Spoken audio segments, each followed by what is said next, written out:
Hello everyone! Today I want to bring you a meta report for Axie Infinity Origins Season 4, and now we're at the middle of the epic era. So I've compiled some data and let's just get right into it. So first of all is we do see the top archetypes being Topaz, but the main thing that we do see is that we see Jinx and also Glorious Mane is coming up. I think that's kind of the new one that we haven't really seen that much. Well, of course, yeah, Glorious Mane is only available or only viable when you have the Glorious Mane rune, which is an epic rune, and that's why. And now, yeah, Glorious Mane is actually getting quite a bit of play at the very top level. And the other one that I really need to talk about also is the Sturdy Fighter. And here, when I say Sturdy Fighter, I mean the pure damage variant. And we actually see that Topaz team actually play some Sturdy Fighter as well. But yeah, that I just classify as Topaz. But we do see Sturdy Fighter coming up, and we'll see later how strong it could be.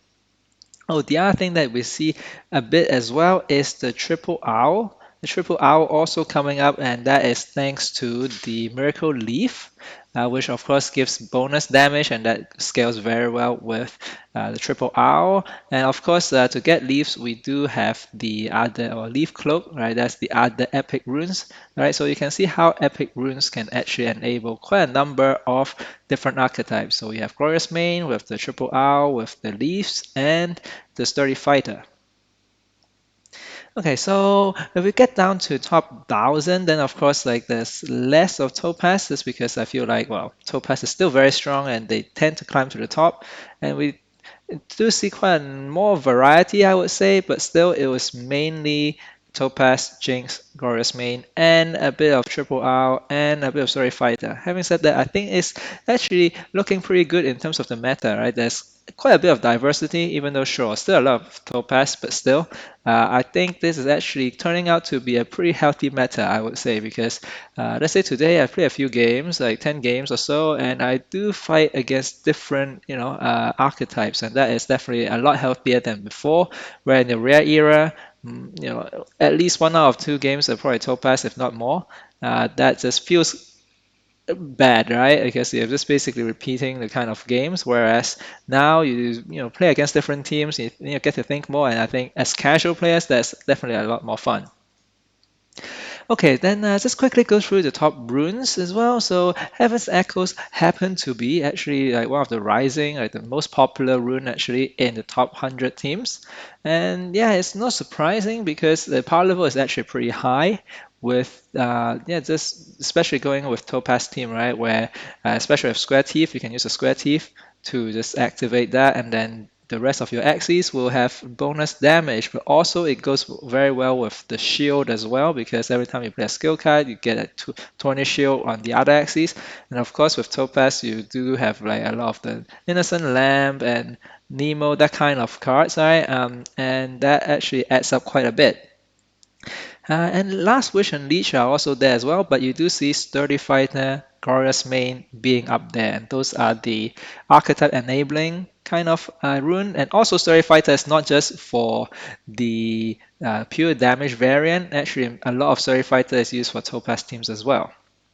And also Calcium Armor is another one. I think Calcium Armor and Lens of Truth still very strong for Topaz teams. Now, yeah, a lot of the Topaz front is using Calcium Armor just because it goes so well with the Square Teeth as well. So I think that adds to it.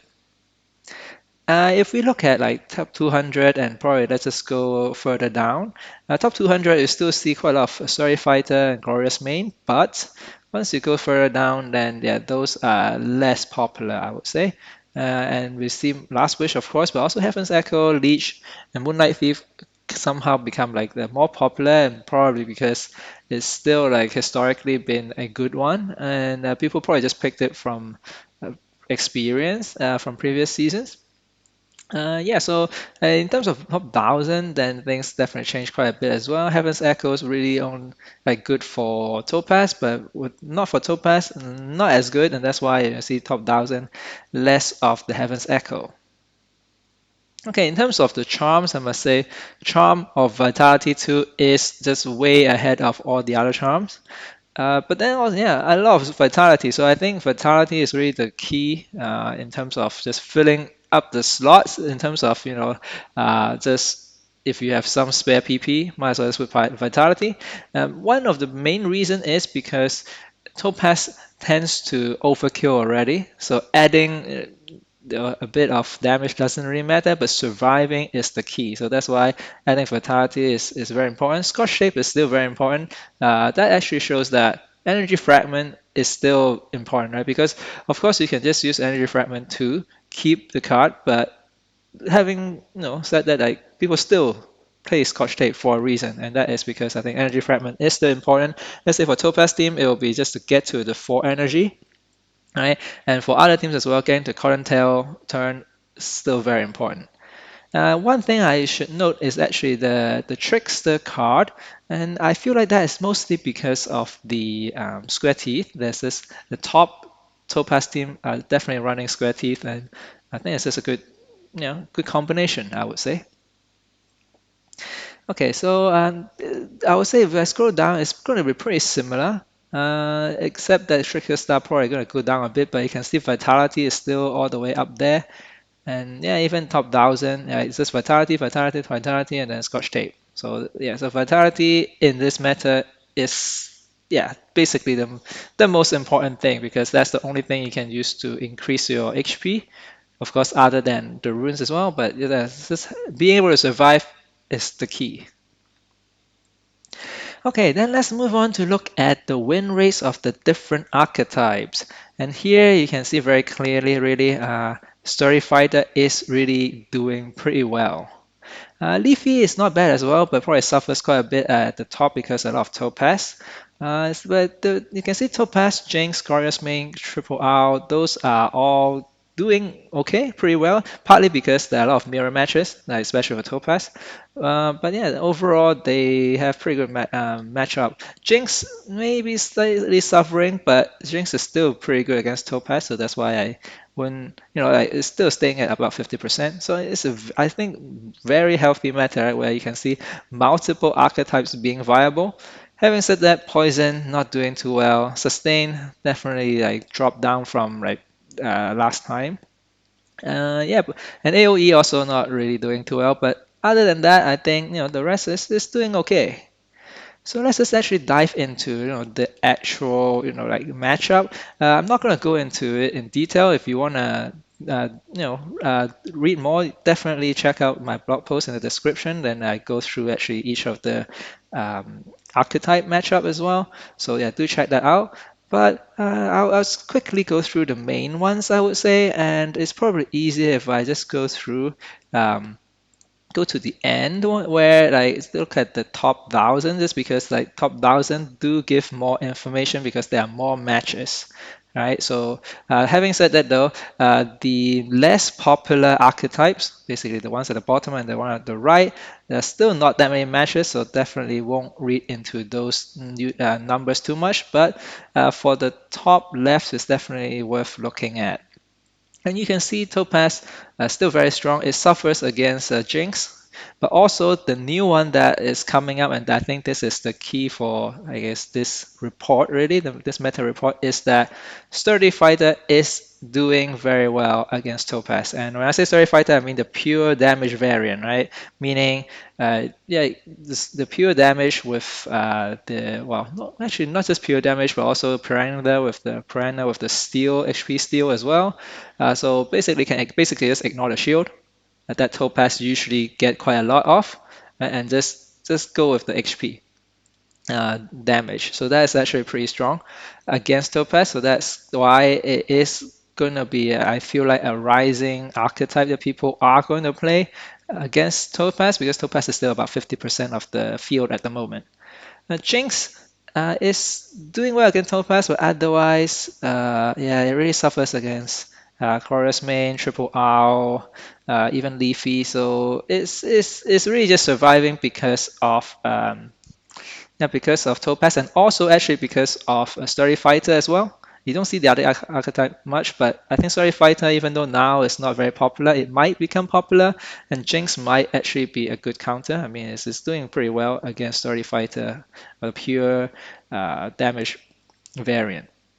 Okay, then let's look at Glorious Main. Glorious Main actually has basically a very even matchup across the board. Only suffers, I guess the main one that suffers is really it suffers against Leafy, is because Leafy can deal quite a lot of damage, and sometimes it can hit if the Leafs goes well, then just hit the Glorious Main beast, and that could be pretty tough. And that's kind of the same reason why Glorious Main is not too good against AoE, because AoE can just ignore the taunt and everything and just really deal with the Glorious Main beast. In terms of Triple R now with the Leafs, right? It actually has quite a polarizing matchup, I would say. It does vary against Jinx just because so much burst. You get one out, it can just KO one Axie. But it does take some time to ramp up, and that's why it might not be fast enough against Topaz. Against Glorious Main, maybe. Yeah, but then against Sustain is tough, but nowadays Sustain is not really there.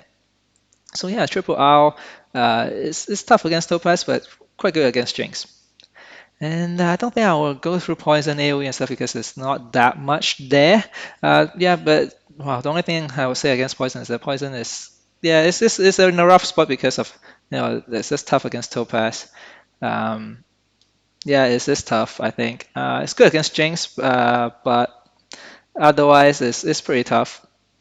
Okay, Story Fighter is the one that I do want to focus on because Story Fighter has pretty good matchup against against the Topaz, and that is the key to success. I feel this time, or at least at this meta, even though it really suffers against Jinx, so that is the kind of trade-off, right? You farm on Topaz, but you suffer against Jinx. But other than Jinx, it's actually doing pretty well effectively across the board, I would say. Yeah, hot butt, but no, nobody really plays hot butt that much, so you don't really run into them that much. But Jinx is really the only one that's keeping, or only archetype that's keeping Sturdy Fighter kind of in check, I feel. And yeah, sustain really is just going down, especially you can't really sustain can't do anything against the pure damage Sturdy Fighter. So yeah, it's just gonna be tough. And Leafy again has a pretty polarizing matchup.